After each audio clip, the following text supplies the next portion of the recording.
नमस्कार, आपके साथ मैं हूं सबीना तामंग देशमुख। नंबर 1 चैनल के नंबर 1 शो कच्चा चिट्ठा में आप सभी का बहुत बहुत स्वागत है। कच्चा चिट्ठा की शुरुआत व्लादिमीर पुतिन को आगाह करने वाली रिपोर्ट से करने जा रहे हैं। पुतिन को इस वक्त सबसे बड़ा खतरा ना तो जेलेंस्की से है और ना ही अमेरिका से और ना ही नेटो से है। पुतिन को पूरी तरह बर्बाद करने की कसम अब एक महिला ने खाई है, जिसका नाम है काया कैलास। ये रिपोर्ट देखेंगे तो आपको मालूम चलेगा कि काया की सबसे खतरनाक बटालियन कैसे रूस की सेना को घेर कर मारने की मुहिम में बहुत तेजी से जुट चुकी है।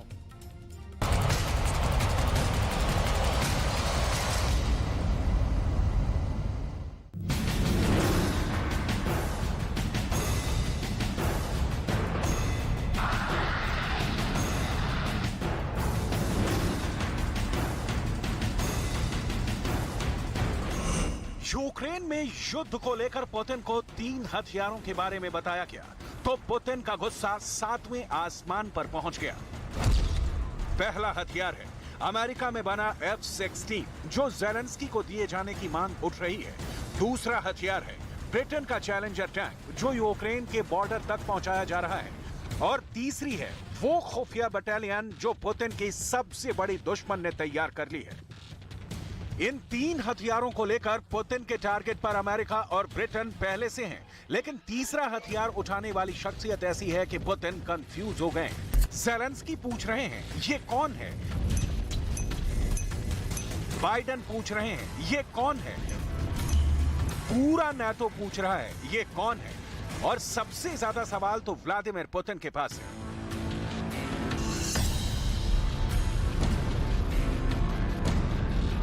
क्योंकि दुनिया इस महिला को यूरोप की आयरन लेडी कहने लगी है। वो महिला जो इस वक्त पुतिन के खिलाफ यूरोप की सबसे बड़ी दीवार बनने को तैयार है। आखिर कौन है ये महिला, क्या ताकत है?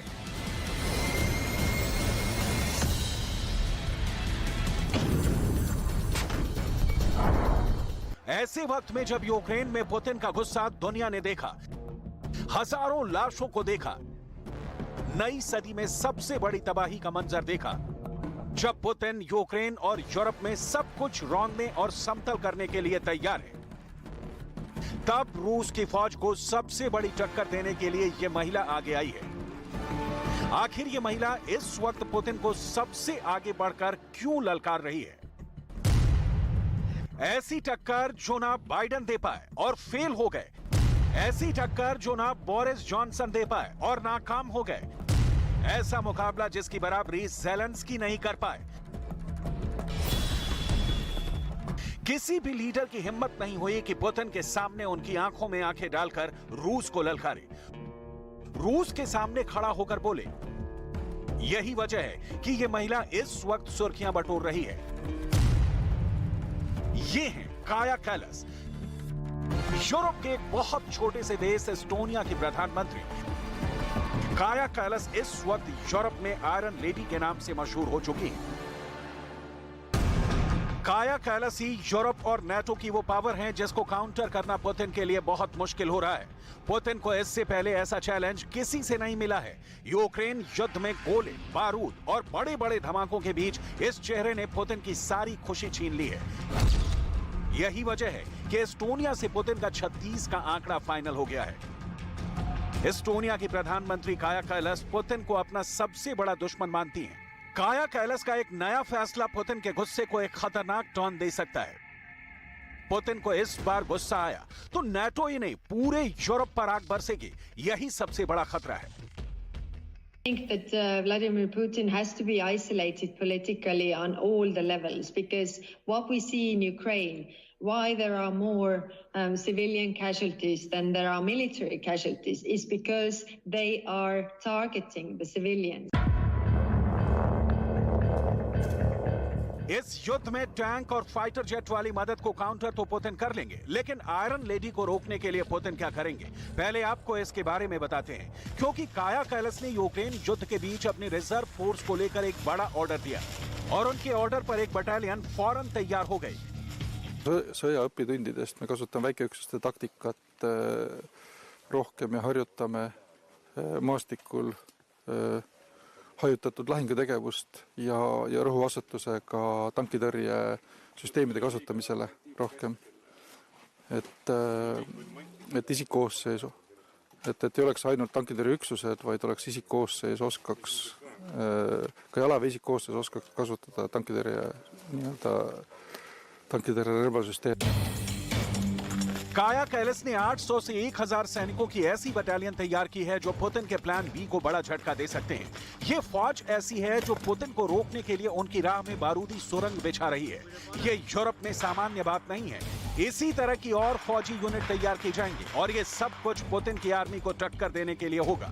काया कैलास की हिम्मत इस वक्त वर्ल्ड हेडलाइन बन रही है। वो जो कह रही हैं, उसे नाटो से लेकर यूरोपीय यूनियन और दुनिया सुन रही है। This is not the end. We should not forget what he has already done to Ukrainian people. Because if we go back to business as usual with President Putin, then his appetite will only grow. जब Ukraine में Zelensky हथियारों की demand कर रहे हैं और NATO सीधे तौर पर दखल देना चाहता है, जब पुतिन की मिसाइलों के आगे बाइडेन ने भी हार मान ली, तब काया कैलास ने पुतिन को सीधे चैलेंज कर दिया है। काया कैलास एस्टोनिया की प्रधानमंत्री हैं और उनका पुतिन को ललकारने का मतलब क्या है, इसे अब बहुत गौर से समझिएगा। उनके देश के साथ आपको उनकी हिम्मत का अंदाजा हो जाएगा। एस्टोनिया एक बाल्टिक देश है जिसकी आबादी भारत के किसी छोटे शहर से भी कम है, करीब 13.5 लाख। एस्टोनिया का क्षेत्रफल हरियाणा से बस थोड़ा सा ज्यादा है। मैप पर देखेंगे तो इसकी रूस से करीब 300 किलोमीटर लंबी सीमा लगती है, यानी इस पर भी खतरा यूक्रेन जैसा है। अब अंदाजा लगाइए कि पुतिन के सामने रूस, जो दुनिया का सबसे बड़ा देश है, उसके सामने एस्टोनिया की क्या हैसियत है। जिस रूस में एस्टोनिया जैसे 377 देश समा जाएं, उस पुतिन के देश की ताकत से ना घबराकर यूक्रेन पर पुतिन के हमलों से बेफिक्र होकर एस्टोनिया की प्रधानमंत्री काया कैलास ने रूस को फेस टू फेस चैलेंज करने का इरादा रखा हुआ है। Russia is fighting the war in Ukraine because it does not want freedom and democracy to prevail. There is no way we can let aggression pay off. Ukraine must win this war. Until Ukraine hasn't won, we haven't done enough. इस वक्त Estonia का Ukraine युद्ध में क्या योगदान है, वो भी बहुत गौर से देखिएगा। आपको अंदाजा हो जाएगा कि ये छोटा सा देश इस वक्त पुतिन को टक्कर देने के लिए ज़ेलेंस्की की कितनी मदद कर रहा है। एस्टोनिया ने यूक्रेन की मदद करने के लिए अपने रक्षा बजट का 1/3 हिस्सा ज़ेलेंस्की को मदद के लिए भेज दिया है। यानी रूस को रोकने के लिए जो ताकत ज़ेलेंस्की से झोंकी हुई है, उसमें एस्टोनिया के रक्षा बजट का 33% बजट भी शामिल है। रूस के टैंकों को रोकने के लिए जो ताकत यूक्रेन इस्तेमाल कर रहा है, उसमें एस्टोनिया की तरफ से बड़ी मदद की जा रही है। We definitely have to help Ukraine with all the means that we can. Military aid, we can give them. We have given, as Estonia, a very small country, we have given a lot, over 200 million, which is for our 1.3 million people, a lot. But bigger countries can do more. देखा जाए तो रूस को रोकने के लिए Zelensky की फौज जो युद्ध लड़ रही है, वो पूरी तरह खैरात पर लड़ा जा रहा है। अमेरिका यूक्रेन को $40 बिलियन यानी 3 लाख करोड़ रुपए की मदद कर रहा है, लेकिन एस्टोनिया का साइज और उसकी अपनी हैसियत देखिए। तो काया कैलास के देश ने यूक्रेन में रूस को रोकने के लिए एड़ी चोटी का जोर लगा दिया है। काया कैलास की सेना की तरफ से यूक्रेन को जो हथियार भेजे गए हैं, अब वो देखिए। एस्टोनिया ने यूक्रेन को भारी भरकम तोप भेजी है। एस्टोनिया ने यूक्रेन को एंटी टैंक बारूदी सुरंग भेजी है। एस्टोनिया ने यूक्रेन को खतरनाक एंटी टैंक मिसाइल भी भेजी है। यूक्रेन को युद्ध शुरू होने के बाद अमेरिका से जो जैवलिन मिसाइल मिली थी, वो भी एस्टोनिया के रास्ते ही कीव पहुंची थी। यानी आप अंदाजा लगा सकते हैं कि रूस की फौज को घेर कर मारने में काया कैलास कितनी दिलचस्पी रखती है। जैवलिन मिसाइल ने रूस को बहुत बड़ा नुकसान पहुंचाया है।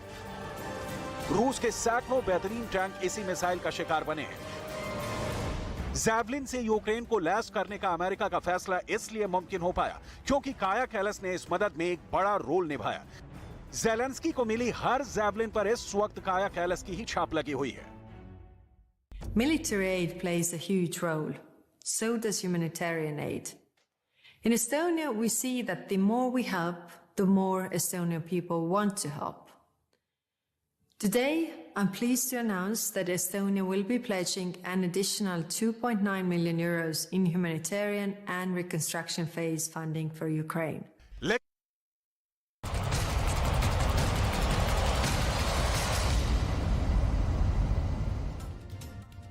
क्या फरवरी का महीना यूक्रेन के ताबूत में आखिरी कील साबित होगा? क्या फरवरी के महीने में यूक्रेन रूस के 5 लाख सैनिकों का मुकाबला कर पाएगा?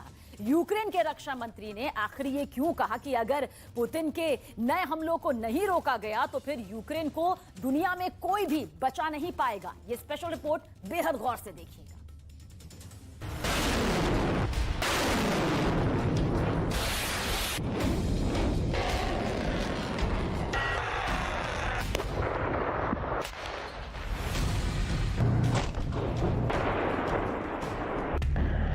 क्या वाकई में अब रूस की तरफ से 5 लाख सैनिक सीधे यूक्रेन पर हमला करने जा रहे हैं? क्या अब रूस बेलारूस दोनों यूक्रेन की राजधानी कीव पर डबल अटैक करेंगे?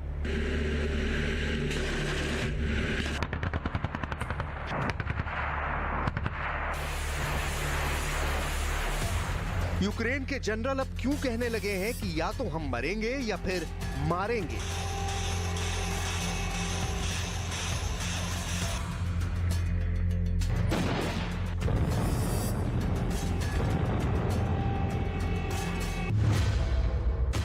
बेलारूस अचानक यूक्रेन पर भड़कते हुए ये क्यों कहने लगा है कि रूस की इस्कंदर मिसाइल हमला करने के लिए पूरी तरह से तैयार है?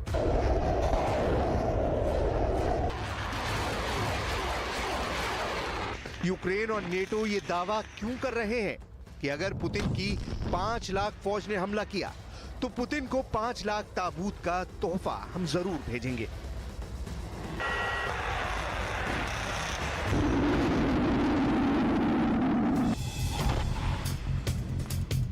पिछले 11 महीनों से यूक्रेन रूसी हमलों को झेलते झेलते खंडर हो चुका है, लेकिन उसके बावजूद अभी भी यूक्रेन रूस को कड़ी टक्कर देने की कोशिश में जुटा है। लेकिन अब जो खबरें सामने आ रही हैं, वो यूक्रेन की रूह कपा देने के लिए काफी हैं।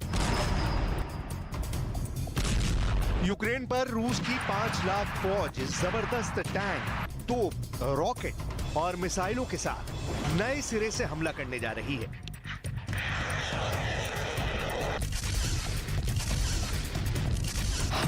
यूक्रेन के रक्षा मंत्री ओलेक्सी रेजनिकोव ने रूस के हमले को लेकर बड़ा दावा किया है। यूक्रेन के रक्षा मंत्री का साफ कहना है कि रूस करीब 5 लाख सैनिकों को इकट्ठा कर रहा है।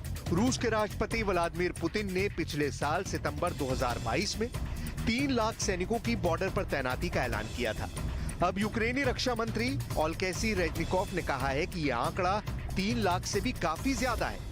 यूक्रेन के रक्षा मंत्री ओलेक्सी रेजनिकोव ने यहां तक दावा किया कि रूस 24 फरवरी या उसके आसपास यूक्रेन पर बड़ा हमला कर सकता है, क्योंकि 24 फरवरी को यूक्रेन पर रूस के हमले को 1 साल पूरा होने जा रहा है। इसके अलावा यह भी दावा किया जा रहा है कि रूस 23 फरवरी 2023 को भी यूक्रेन पर हमला करने की दोबारा शुरुआत कर सकता है, क्योंकि हर साल 23 फरवरी को रूस अपना सैन्य दिवस मनाता है। इस दिन भी रूस के 5 लाख सैनिक हमला कर सकते हैं। वहीं अमेरिका स्थित इंस्टीट्यूट स्टडी ऑफ वॉर ने दावा किया है कि रूस यूक्रेन के पूर्वी भाग में बड़ा हमला कर सकता है।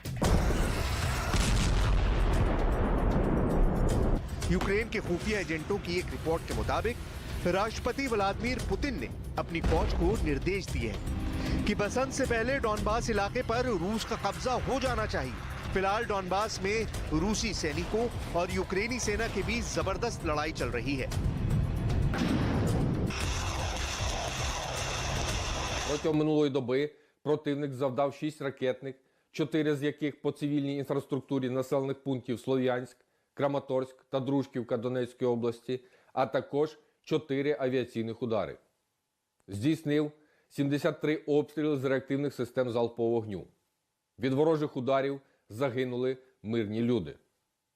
Загроза російських авіаційних та ракетних ударів залишається по всій Україні. Ворог активно веде розвідку, на окремих напрямках готується до наступу. यूक्रेन के राष्ट्रपति जेलेंस्की का कहना है कि आने वाले दिनों में जंग और भी ज्यादा खूनी हो जाएगी। पिछले 24 घंटे में रूस ने यूक्रेन पर टैंक, तोप, रॉकेट और मिसाइलों से जबरदस्त हमले किए। हम आपको कुछ आंकड़े दिखाते हैं जिससे आपको समझ आ जाएगा कि इस वक्त रूस ने यूक्रेन पर किस तरह से हमले किए हैं।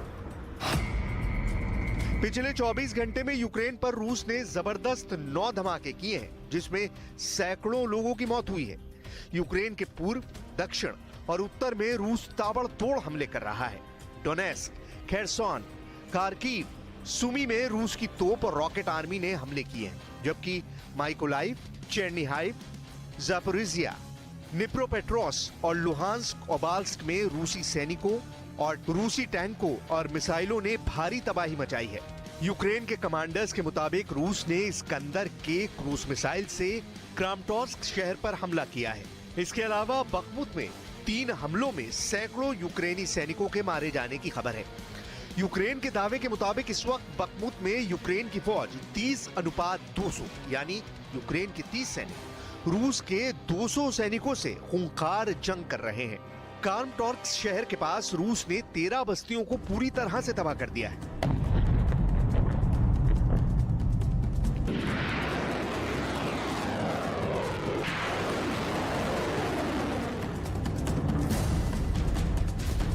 खेरसान ओबाल्स्क मिलिट्री एडमिनिस्ट्रेशन के मुताबिक रूसी सैनिकों ने खेरसान ओबाल्स्क पर 34 बार तोपखाने, multiple launch rocket system, mortar, drone और टैंकों से हमले किए हैं। यूक्रेन की राष्ट्रीय सुरक्षा और रक्षा परिषद के सचिव ओलेस्की डेनिलोव ने यहां तक कह दिया कि आने वाले 2 दिन से 3 हफ्ते यूक्रेन के लिए साक्षात नर्क साबित होंगे। Готується до максимального загострення. Вона зараз збирає всі можливі і неможливі сили, які в неї є. Проводить зараз навчання, тренування. Чи буде іти з усіх боків? На сьогоднішній день я можу сказати, що ми не виключаємо будь-якого розвитку сценарія подій найближчі 2-3 тижні.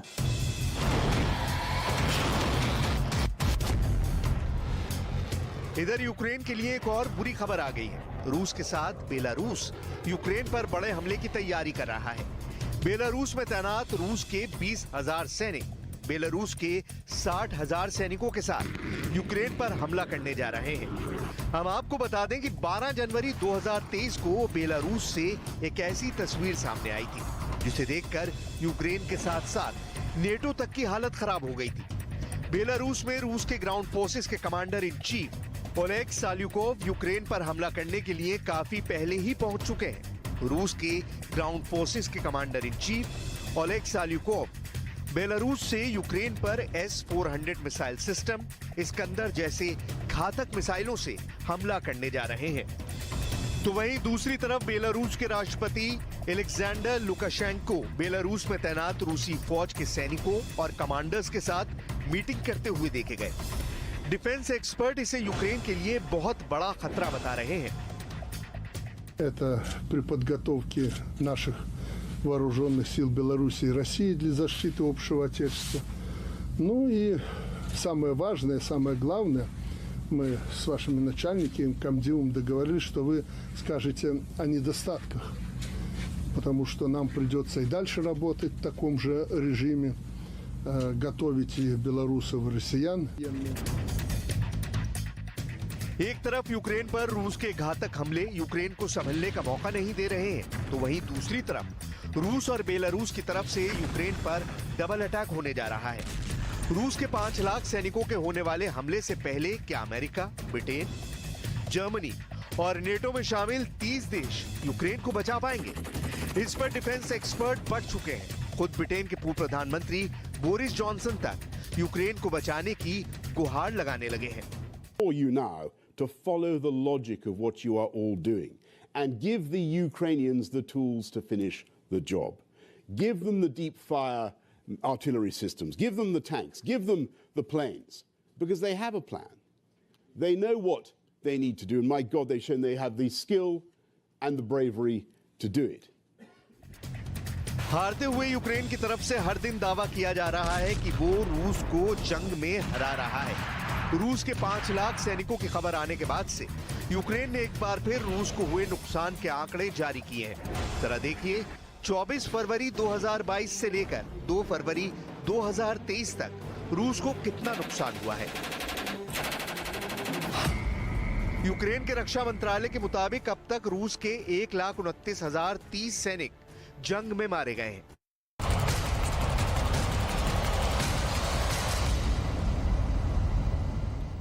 और अब जिक्र करेंगे पड़ोसी मुल्क पाकिस्तान का। पाकिस्तान की हालत दिनों दिन बदली होती जा रही है। देश का दिवाला निकल रहा है और प्रधानमंत्री शहबाज शरीफ को सियासी बदले की कार्रवाई से फुर्सत ही नहीं। और अब पूर्व प्रधानमंत्री इमरान खान भी डरे हुए हैं, सहमे हुए हैं कि उनके मंत्रियों की तरह कहीं उन्हें भी जेल की सलाखों के पीछे ना डाल दिया जाए। उधर IMF ने पाकिस्तान को 2 टूक भी कह दिया है कि कर्ज चाहिए तो शर्तें मानो। सवाल यह है कि पाकिस्तान में मचे कोहराम का आखिर अंत क्या है।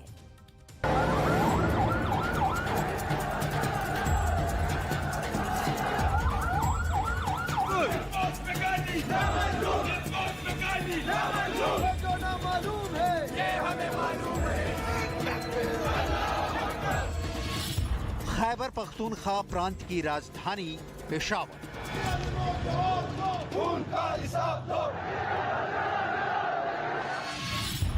पाकिस्तान की आर्मी हेडक्वार्टर रावलपिंडी। पाकिस्तान से अलग होने की जिद पर अड़ा गिलगित बाल्टिस्तान। जिसने करप्शन की है हम उसको अलग ऐलान करब कहेंगे। कहां कहां नहीं बरपा है हंगामा।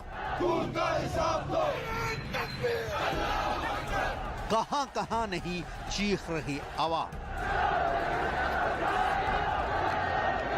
जुल्म और बर्बरता कहां नहीं तड़पा रही।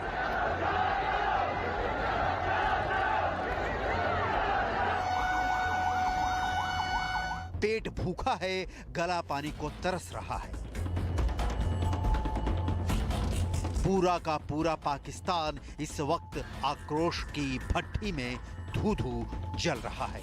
पाकिस्तान के तथाकथित तारणहारों ने मुल्क को मिट्टी में मिला दिया है। दहशतगर्दी के जरिए इमरान खान की जान लेना चाहते हैं और आसफ जरदारी इसमें शरीक है।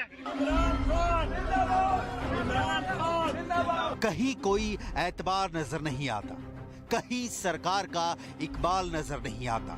अवाम और हुकूमत के बीच कनेक्शन टूट चुका है।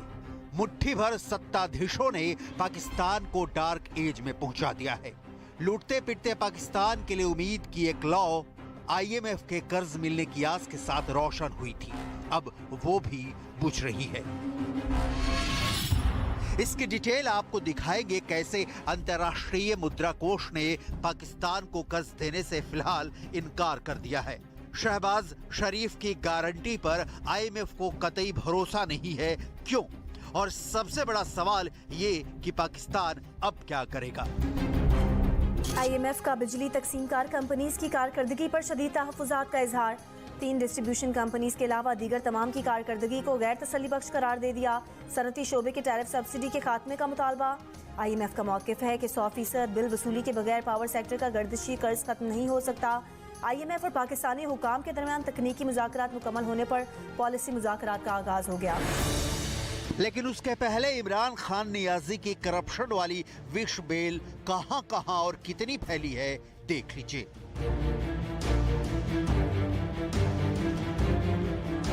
कैपिटल इस्लामाबाद से चंद किलोमीटर दूर ये बनी गला का बंगला है।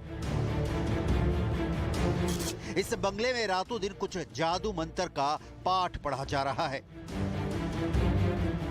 यह तंत्र मन 24/7 जारी है। कहा जा रहा है कि पाकिस्तान की पिरनी और पूर्व प्रधानमंत्री इमरान खान नियाजी की बीवी पिरनी बुशरा बेगम बनीगाला के बंगले में अपने शौहर को जेल जाने से बचाने के लिए ब्लैक मैजिक कर रही हैं।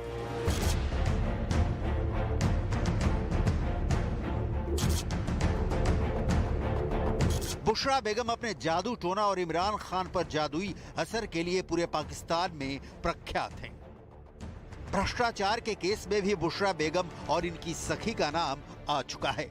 हालांकि बुशरा बेगम के इस काले खेल का असर अब तक ये है कि शौहर इमरान खान नियाजी ना अपनी सत्ता बचा पाए हैं, ना ही अपने खिलाफ करप्शन के चार्जेस लगाने से रोक पाए, ना ही पाकिस्तान में ये अलग जगा पाए कि मुल्क में वो अकेले ईमानदार बचे हैं।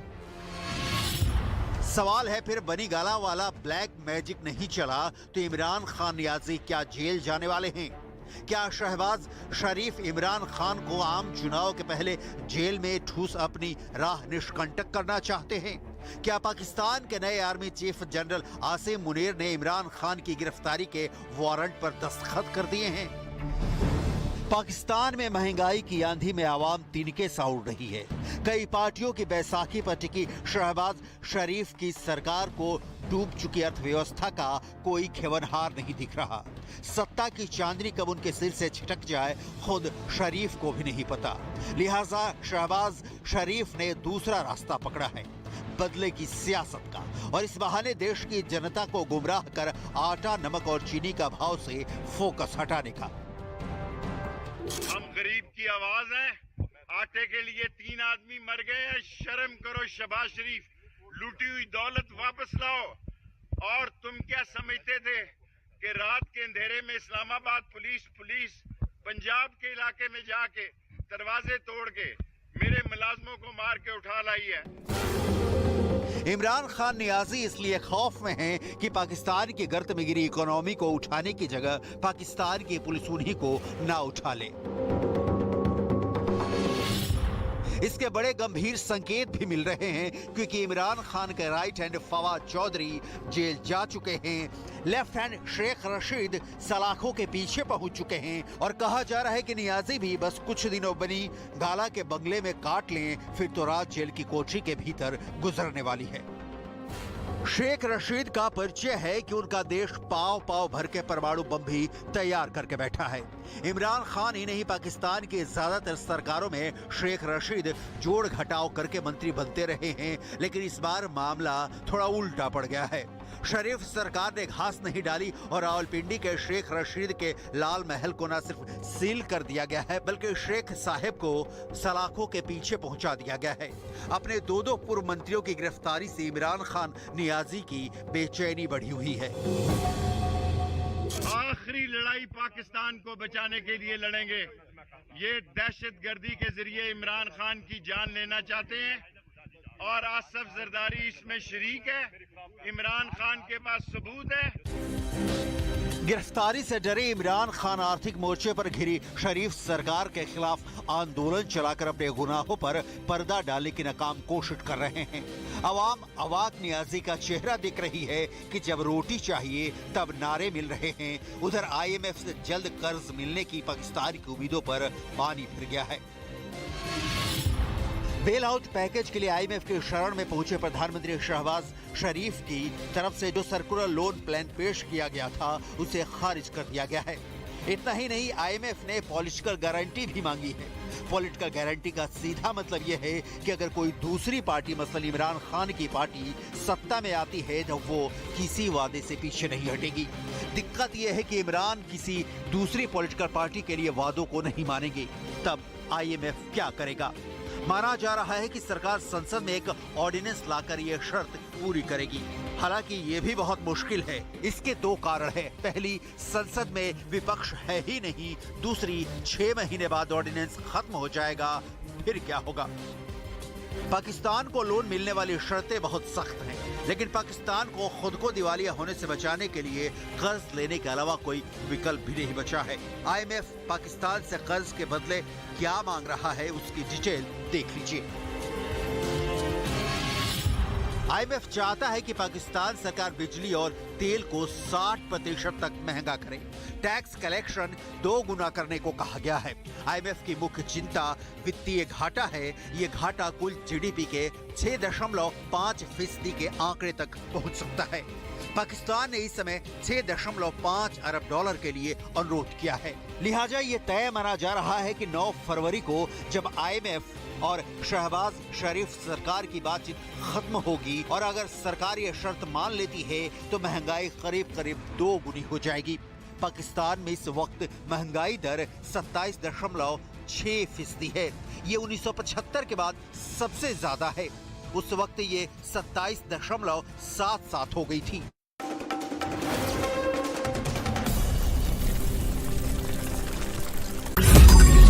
मैंने नहीं देखा इस तरह का चीट, इस तरह का क्रिमिनल माइंड पूरे जेल स्टाफ को ब्राइब कर देगा। मैं सोच भी नहीं सकता था। गवर्नमेंट फंक्शनरी को इम्पर्सनेट करता था, आवाजें बदलता था। टारगेट भी बहुत पावरफुल, धनवान लोगों को करता है। ये एक ही चीज से रुक सकता है, अगर आप इसकी जीभ काटें। न्यूज चैनलों के इतिहास में पहली बार न्यूज 18 इंडिया की web series FIR number 208 streaming 3 February 9 PM